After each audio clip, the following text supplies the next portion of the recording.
In the present harsh economy in Nigeria, both the public and private sectors have their advantages and disadvantages. Now let's break it down. The public sector, job security. Public sector jobs often provide more stability and job security compared to private sector. Now the benefits on the public sector. Employees usually receive better benefits such as health care, pensions, and other perks. Now service orientation. Working in the public sector allows individuals to contribute directly to development and well-being of the society. Now let's move over to the private sector. Now the higher salaries. Generally, the private sector offers higher salaries and opportunities for bonuses and incentives. Now innovations and growth. The private companies are often more innovative and dynamic, providing opportunities for career growth and skill development. Now let's talk about the flexibility. Private sectors have jobs that can offer more flexibility in terms of work hours and conditions. You're welcome to Inside Today. I am Jumai Manson. I'm being joined by an individual who has worked in both public and the private sector, Benson Godwin. He is the chief architect of Federal University, Lokoja. Stay tuned. The program continues shortly. Don't go anywhere.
Back to the program Inside Today. And like I said, I am being joined by architect Benson Godwin. He is an architect in the Federal University, Lokoja. Hello, Architect Benson. Good afternoon.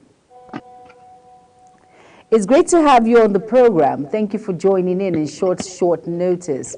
Thank you for being a part of Inside Today.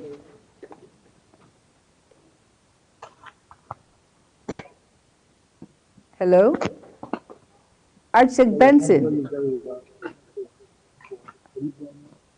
Yes, I'm trying hard to hear you. I'm trying so hard to hear you. Okay, I can hear you a tiny bit. But let's quickly go on a quick break and then let's see if it's from our end, because I know you're joining via Zoom. Don't go anywhere. Inside Today continues shortly.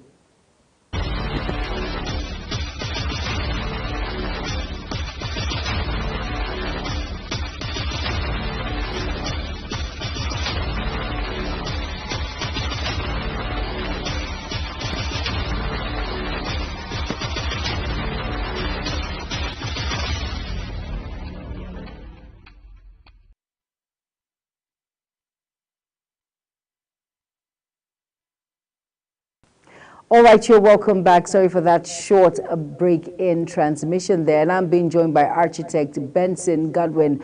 Architect Benson, are you here now?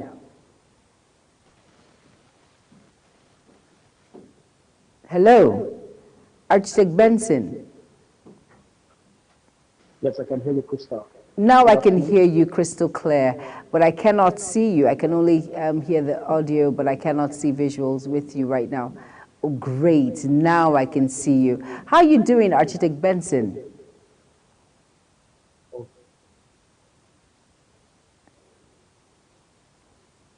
Hello? Although the network is poor. Okay. Thank you for being a part of Insight today. Now let's talk about the public and private sector, which is the focus of this discuss. Now, can you explain the main differences in the organizational structure between the public and private sectors? Because you have worked in the private and now you're in the public. For individuals who are wondering, it falls under the federal government and all of that parastatal.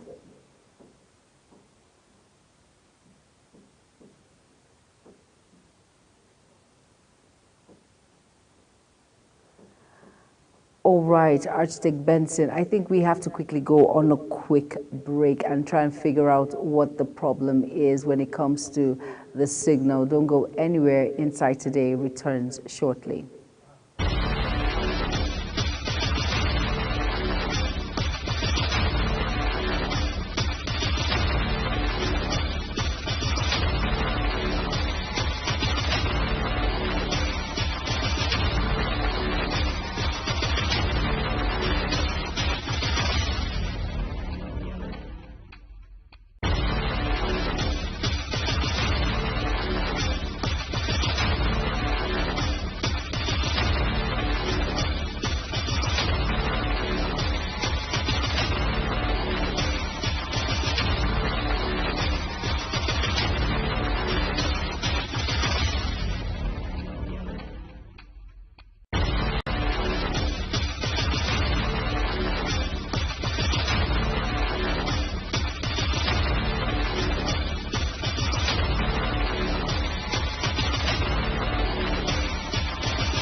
You're welcome back to the program Insight Today on Global Television. Apologies due to the break in transmission. It was just due to circumstances beyond our control. And of course, I will be joined by either Architect Benson Godwin or I will be joined by Prince Kevin Fineface, who is an advocate for public good. Now, talking about the public and the private sector, you know, with under the harsh economy we find ourselves in Nigeria, most people will scramble and say to themselves, I really want to work under the public sector. What has to do with the federal government?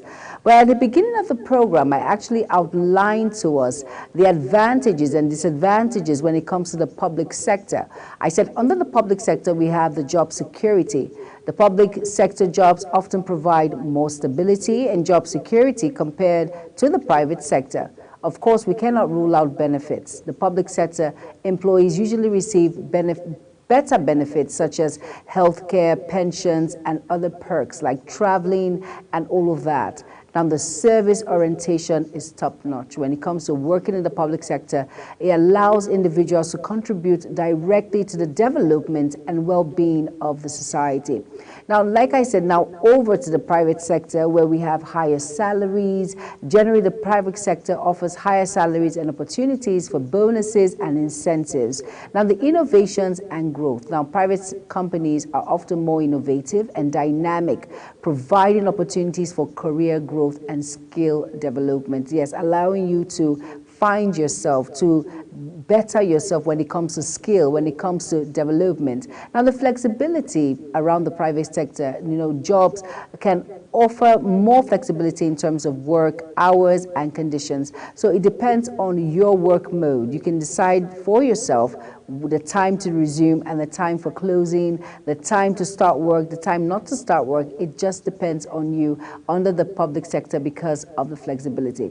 Now, under the harsh economy, like I said, with all of these terms and conditions when it has to do with the public and the private sector, most people will say in times like this, it's better to just be under the umbrella of the private sector where you can multitask when it comes to various jobs, work two jobs, do two things at once. But in the public sector, you have to be focused, seated from 9 or let's say 8 to 5. All right, now let's see, I will be joined by either Prince Kevin Fineface, who is an advocate for public good, or by Architect Benson Godwin. Whoever comes first, I will be asking them some very interesting questions when it comes to the public and private sector under the harsh Nigerian economy in which we find ourselves. All right, stay tuned. Insight Today continues shortly.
You're welcome back again, and if you're just tuning in, it's Insight Today on Global Television. And like I said, we'll be talking about the public and private sector. That's the main focus of today, and I am being joined by Prince Kevin Fineface. He is an advocate for public good.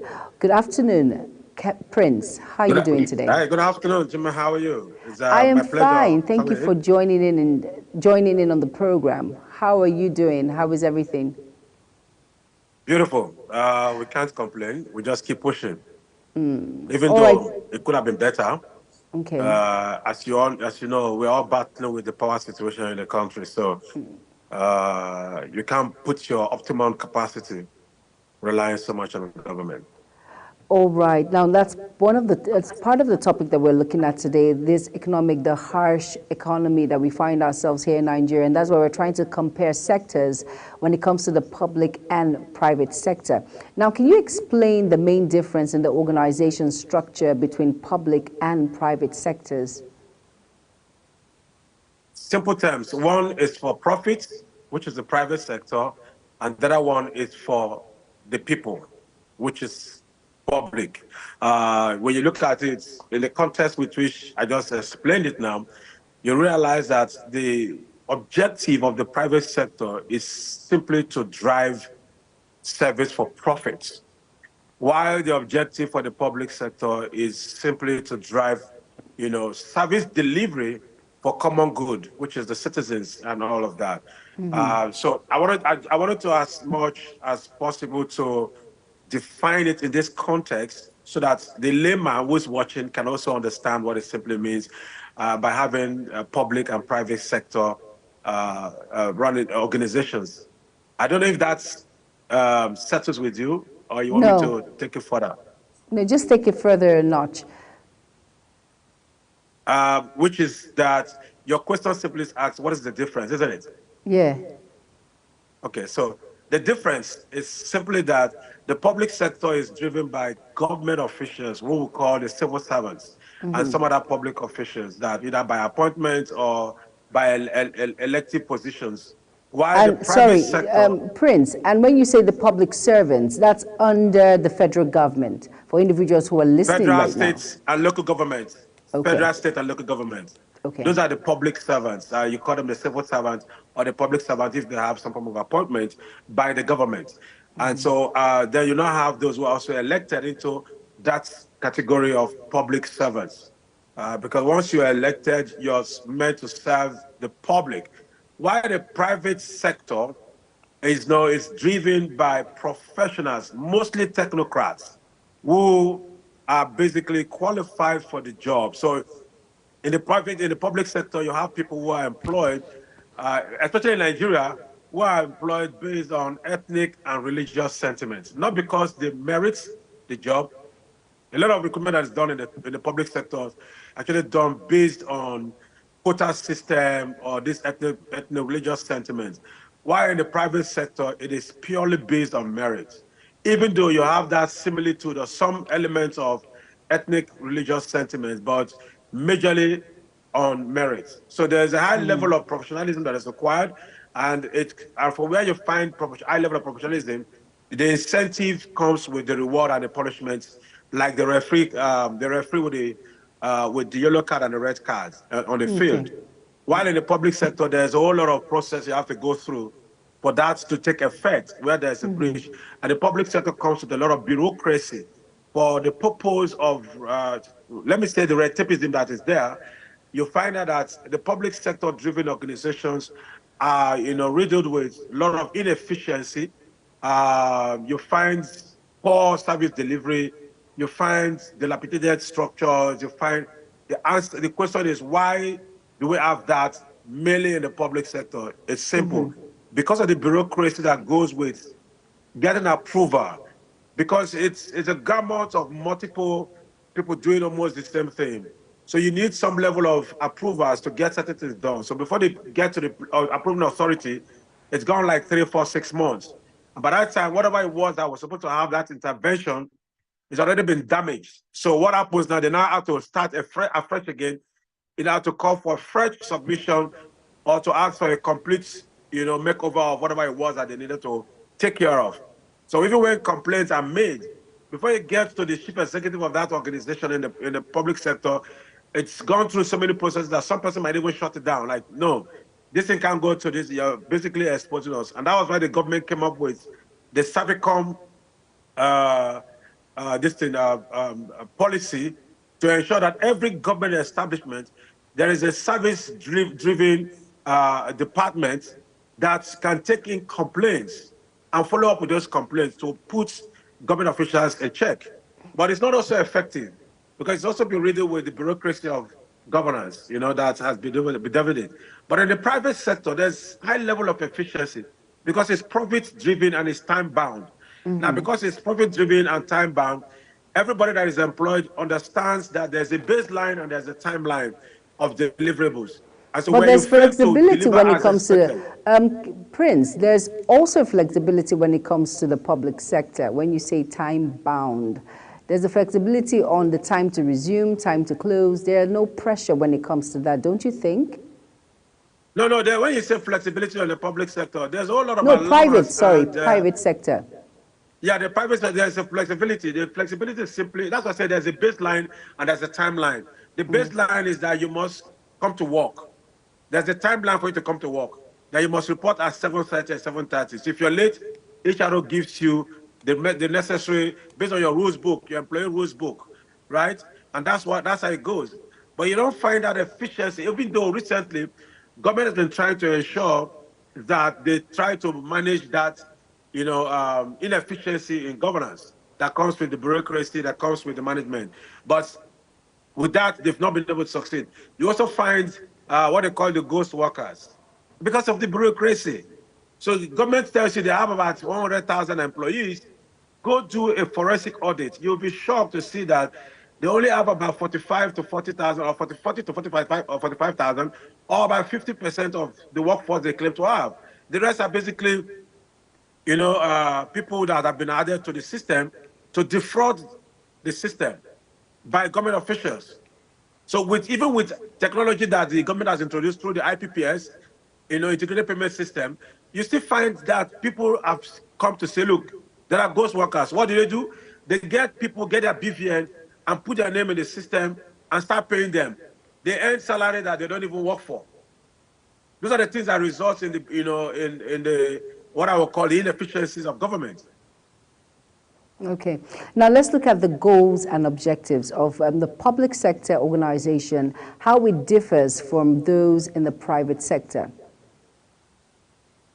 Well, the public sector, like I said, is basically, the people's interest is pursued, a common good for the people. And the public sector oftentimes serves as, I should call, the arbiters or the ombudsman, in this context now, because without the public sector, the private sector will not be well regulated. So the public sector the government set up agencies responsible to regulate the private sector's activity in order not for the private sector to serve as a pure capitalist, system where profit overrides the commonality of the community interest of the community of people. And so what they do is to set up agencies, the ministries of parastatals, like you have the CAC, that before you get into private sector business, you must be a legal entity, so you have to register. You must And before register. that is done, so you also have, the ministries that oversees your activities. You have the EFCC that ensures that whatever you're doing, you're not undermining the national security of the country. So you have different agencies that monitors them. But even that bit as stays, you find that the private sector, tends to derive more efficiency in an approach based on looking at the profit timeline, because there are investors who are waiting to want to see dividends. And so when the dividends are not forthcoming, investors can pull out their funds. If they pull out their funds, of course, that establishment will collapse. So for that not to collapse, they have to do everything possible to ensure they stay afloat. And that's why services that are provided by private sector that is supposed to be public sector driven are more expensive. Look at the health sector, for instance. If you go to private sector, a private hospital, it's costlier to access healthcare than it is to a public sector. If you go to the private schools, they are more expensive, far way above the average salary earner in the country. If you go to, you name it, the only thing now currently in Nigeria, we don't have private prisons and private police stations, even though there are private security companies that operate with the help of the public, security agencies, but charging the people to pay premium for it. So imagine the police is supposed to provide you security. They say they don't have enough men, But the private company takes over that responsibility, charges you way above what you should be paying, in spite of the fact that you're already paying tax to take care of the security agents. They charge you more and still bring the police to protect you. So you can imagine that. You know, so the goals and objective of the private sector and the public sector is purely driven by profit and common good. That's just the basic goal. Then you now have a situation where that goal cannot be streamlined to look at, you know, short-term, mid-term, long-term goals, which is the short-term for public sector to ensure that, you know, lives and properties of the people are actually protected and safeguarded. And so what Very do they do? They important. provide security. They provide security. And how do they provide security? They either they bring in intelligence, bring in superior firepower, bring in law and order, you know, agents, all put in place. They have multiplicity of different security agents to help you. They want to be sure that those who are coming to the business here have the relevant legal documents. So they have the immigration, they have, you know, the civil defense, police, JSS, or you just name them, serving one goal, the security of the nation through different means. You know, so you know, you also have the private sector that is also driven by profit, but at the same time, have to rely on the public sector to be more efficient and properly managed. And so they rely on the security provided by the public sector, rely on the regulatory roles played by the public sector, rely on the access to some governmental funds, like we saw during the COVID. After the COVID, we saw CBN releasing funds for, you know, private sector-driven companies to see that they have them to keep employment, you know, before they bring more pressure to the government. So there is an interplay of relationship between the private and public sector, which is that the private sector helps to cushioning the effects of unemployment and reducing the effect of unemployment in the country. And so because without the private sector employing, it means everybody has to depend on government. But government needs to also create an enabling environment for businesses to thrive so they can sustain the employment base. So there's a symbiotic relationship, you know, between these two. But the difference now is that how do we get to have the type of efficiency we find in the private sector, in the public sector? The answer is very simple. The answer is ensuring that your recruitment process focuses on merit only. Once our recruitment process is based on merit, it means there will be efficiency. A friend of mine, a very senior director in the public sector, told me a story. He said when he got employed in the public sector, he was so excited as a young graduate, you know, level 8, level 7, level 8 officer.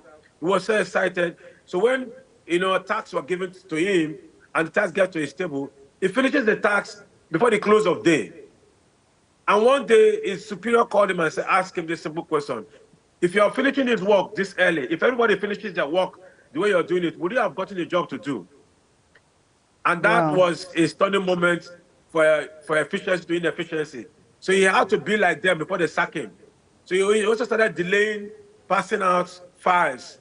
The files out to state to show that they are working. And that's the mentality that continue to affect the public sector. And hide under the bureaucracy, hide under red tapeism, to carry out that level of inefficiency and end up destroying the entire economy. Because the inefficiency of the public sector is part of what has put us in the state we are in today. If the public sector is efficient, they will not be waiting for the private sector to come take over certain kind of responsibilities. Why is it that when the private sector takes over a public sector-driven business, it becomes efficient, but you pay at a premium? And the salaries and wages of the people, not even enough, because the society is gauged by the salaries and wages of the civil servants. That's what we use to gauge the society. So you hear the government says minimum wage is 30,000, as at the time they say so. You notice all the private sector have to find ways to meet up with that 30,000. Even though some still pay 15,000 out today or even less to date, but the regulators don't follow up with that. The employees can't even complain because it's just a means of survival. They have to survive. So what do? They just take what is given to them and find other means to survive. So in some cases, they steal, they cheat, they do so many things to be able to survive. So who survives it? All of us survive at the end of the day. It's also there in the public sector because they're not well paid, which is not an excuse in the first place. You Very find out true. that they are inefficient as a result of that. So there's a whole lot that can be done to see that these both sectors work pari passu for the common good of the people. And it's very possible.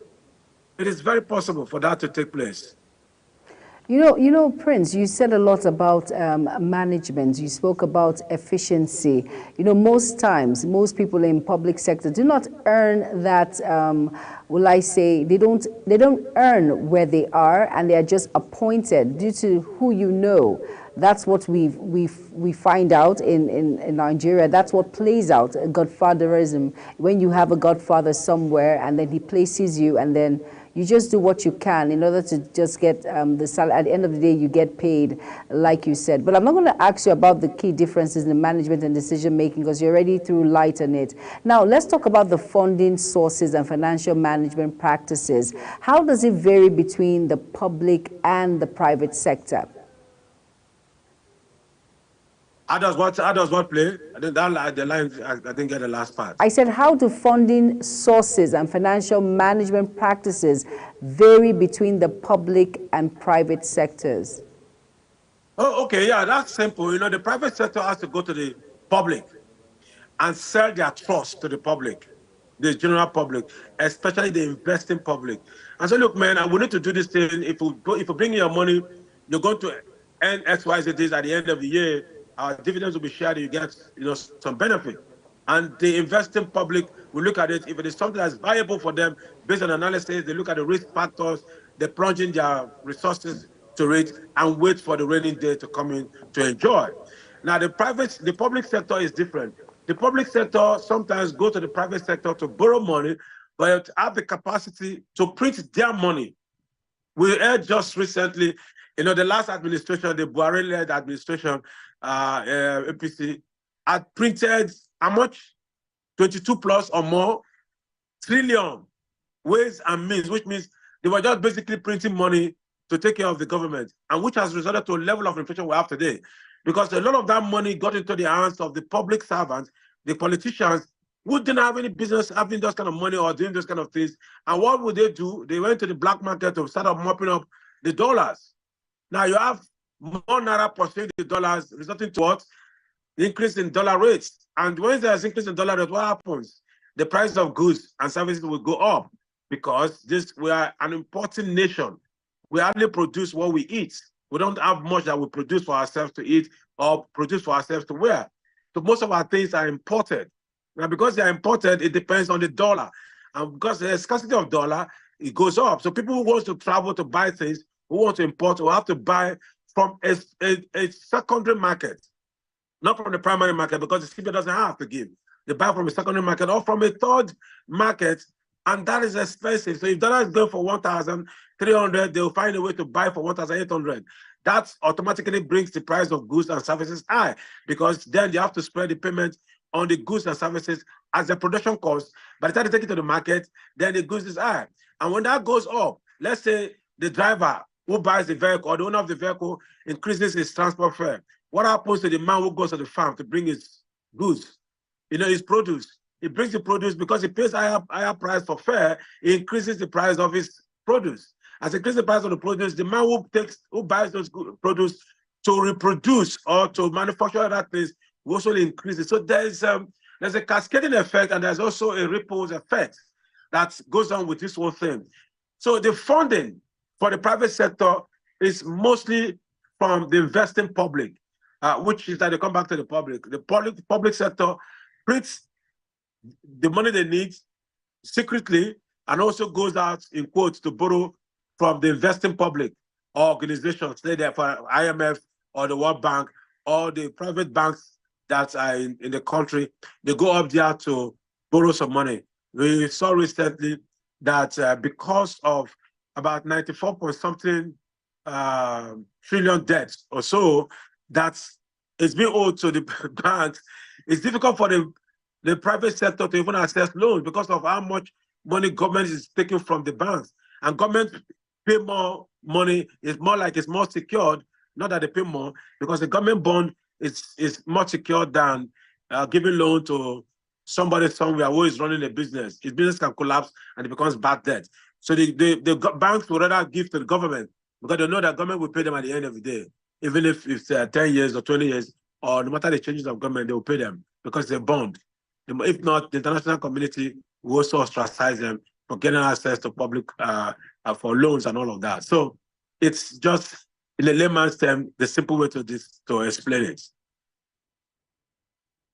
Let's discuss the differences in employee motivation and incentives in the public and private sector. Now, let's weigh the two. Which is better? Which comes much more well packaged, if I may say? Well, the difference is simply that if you look at it, there are certain private sectors that pay so well based on value of exchange. And so you're a professional, they pay you so well for your professional, expertise. Professionalism. Yeah, but for some private sector, they pay you for less. I mean, there are private companies that pay, today, still pay people 20,000 naira or 18,000 naira as salary to their workers. To date, while the public sector earns much more than that. And there are certain public sectors that earn so much as if it's private because it's somewhere driven like a private sector. Let me give you an instance. The man who works in the petroleum downstream, the regulatory body, earns much more than the man who works in the ministry. The man who works in NNPC earns much more than the man who works in the ministry. So you find, okay, let me use the security agencies for instance. A police officer earns far less than the NNPC or the regulatory agency of the petroleum sector or any other establishment that gets to see money. Hence earns far less, but both of them, they're all public servants.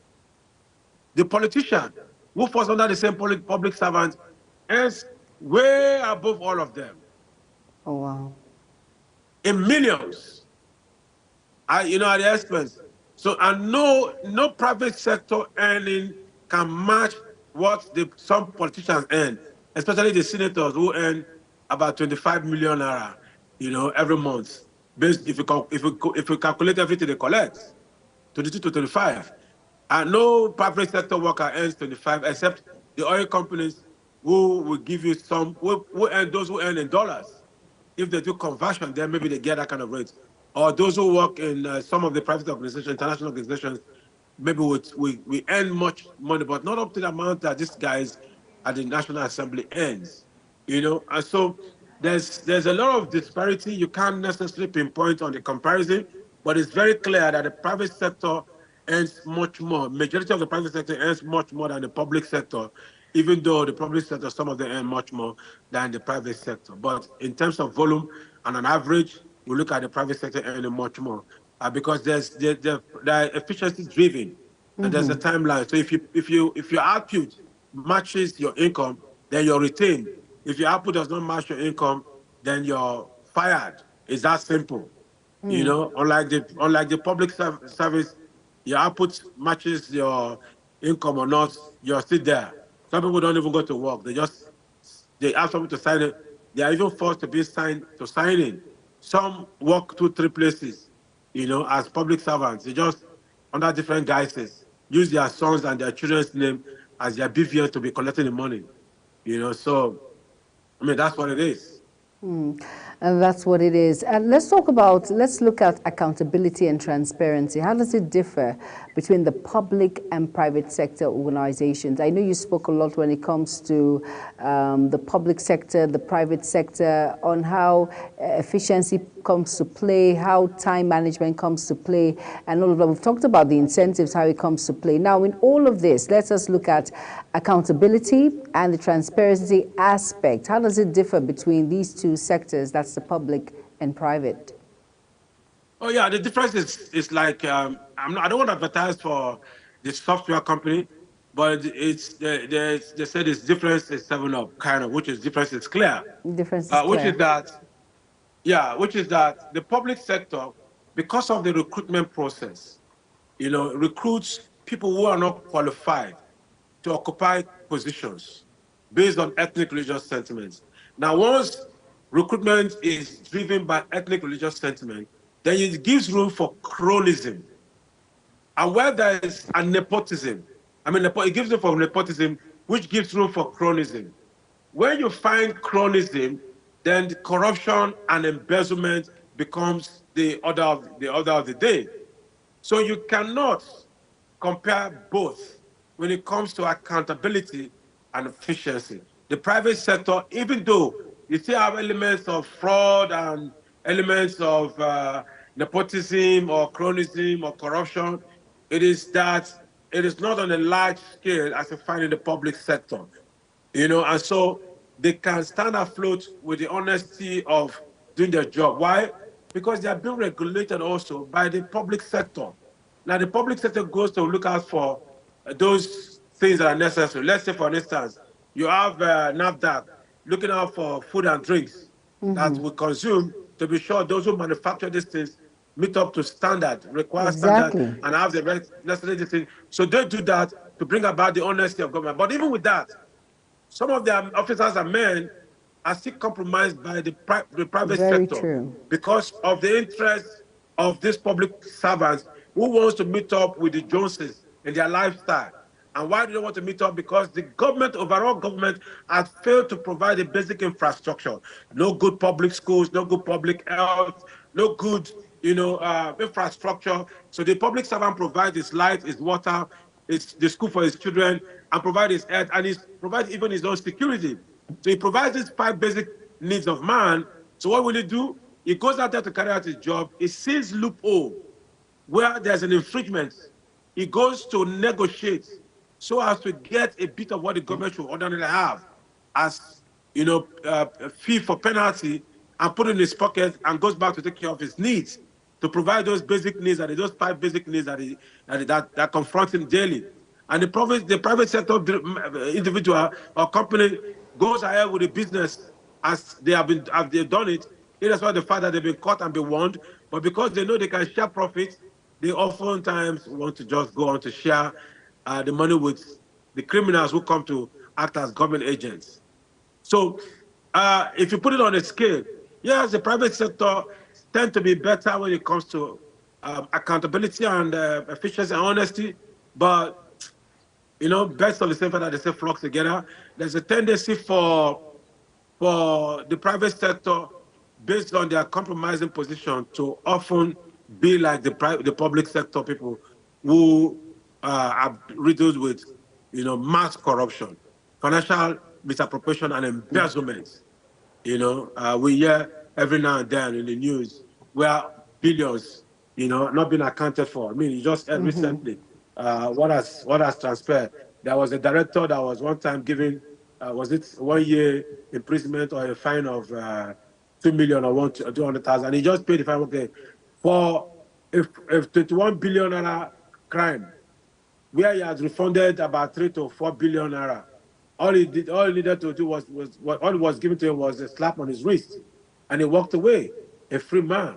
He didn't serve his prison sentence because the fee was just too small. He had so much, and he went on to live his life. And some of these persons will go to their village and they're given chieftaincy titles, or they go to their religious houses and they're given front seats and be meant to be examples to others. Others sees that they're given recognition and desire to want to be like them, which is what results to broken down, a value system. So it's crazy talking about it now. It's like you can't even find accountability on both sides, but you can much more with the private sector than it is with the public sector. All right, Prince, I want to ask a question, one last question before I wrap it up on the program Insight today. Now, we spoke about politicians, we spoke about the governors and all of that, and the amount in which they earn. Now, looking at this critically, what are the implications of political influence on public sector organizations compared to the impact of market forces on private sector companies? Let me put it this way. Too much money at hand without proper appropriation, and Accountability. planning, without proper promotion planning, we resort to foolish expenditure and unnecessary, expenses. Because the money you have was not planned for, you spend anyhow, and that will get into the system and affect the entire economic flow of the country. Today, we are suffering what we are suffering because of the excesses of politicians. Once they have this free money, in quotes, either under the guise of constituency projects or whatever payment they're giving to them, once they have this money, what do? They take the bag of money to the market. They want to buy just anything they see they want to buy, or want to build houses just anyhow. And because they need it just anyhow, they spend much more money than necessary, thereby increasing inflation. Because then now you have more money pursuing few goods, which automatically begins to make the private sector to see the window of profit. To the private sector increase the price of their value. I'll give you an instance. I'm doing a construction here in Abuja, and I went to the market to buy building materials. Let me use nails and POP cement. I was in a shop pricing the nails for 20,000 naira in the morning at about 8:30 to 9 o'clock. And by 9:30, the price of that nail from 30,000 has gone to 28,000 naira. Same day, same day. And it was crazy. I got confused, why this is so. And it's because inflation had gone up, and because the government failed to also hold on to the dollar and naira exchange wahala, what results to is that everybody starts inflating their prices to meet up with a quote. Like they said, if we sell, we cannot go to the market and buy again. But that's a lie. What you are selling has its own profit. If you tell me cost of fund for whatever value you have spent, one can understand. But you have to also look at the ratio of cost of fund. You know, now you bought a good for 50,000 naira, you need to sell it for 55,000 naira. Then because of small inflation, you increase to 75,000 naira under the guise that you cannot go back to the market to buy it again. That is wrong. So if you look at it from that perspective, you will now begin to come to understand that, look, the private sector and the public sector, the influence on the economy that they need. I like what the government recently, when the prices of cement were actually going up, what do? They call the manufacturers of these cement companies and say, look, you guys, the CEOs of cement companies, you guys come and find a way to bring this cement price down. Down, yes, Now that was a because you good buy the thing. materials here in Nigeria. You do not Yeah, you have import everything, the almost everything. Yeah, materials. but that was a good thing. But you see, this cement that these people sell expensive, yeah, when they export it out of Nigeria, they sell it cheaper. But because it gives them foreign exchange, dollars that they will come back to the country and change to get more value, they do more of the export. Secondly, all the government needed to do was to increase the competitors. Once you increase the competition, you reduce the price. So the government would have actually opened the borders for cement importation at some stage, so that those who are selling will change their rate, because those who import will sell cheaper, like the ones who are producing that exporting to go and sell cheaper. That would have actually changed the dynamics. Then All after a while, you right. put a stop to that importation so as to get those who already have companies not to follow up. Because if there is too much of influx of imported goods, it will affect local manufacturers because they can't meet up with the price. And All when they can't right. meet up with the price, they can't sustain paying their workers. If they can't sustain, the company will fold up. So there should be some form of tightening and loosening strategy of the government to ensure Okay. that the people don't get to suffer too long in order to enjoy basic things in the country. All right, Prince Kevin Fineface. A quick one now. If you're to choose between the public and private sector in this harsh economy, which would you prefer? In one word, because You of our can't do time. it, yeah, but you can't do without They one, intertwine, because right? yeah, because you have to just find your niche and stay on your niche. Those who suffer most currently are those who don't have any service or product they provide. But those who have service or product they provide survive because the system is reticulated. So, Okay. as a private sector-driven individual, I'll continue to focus on better ways with which to maximize profit while I stay afloat and keep the employees, running. Or All else we right. pack up and all of us become dependent of government. And unfortunately, we don't have social security platform where social welfare is given. So we Okay. have to find a way to survive, which All is the right. first law of life. All right. Thank you so much, Prince Kevin Fineface. And of course, he is an My pleasure. advocate for the public good. Thank you so much for being a part of Insight today and sharing your well of experience and, of course, knowledge and wisdom. Thank you so much, Prince My Kevin pleasure. One Fineface. love. The best to all Nigerians.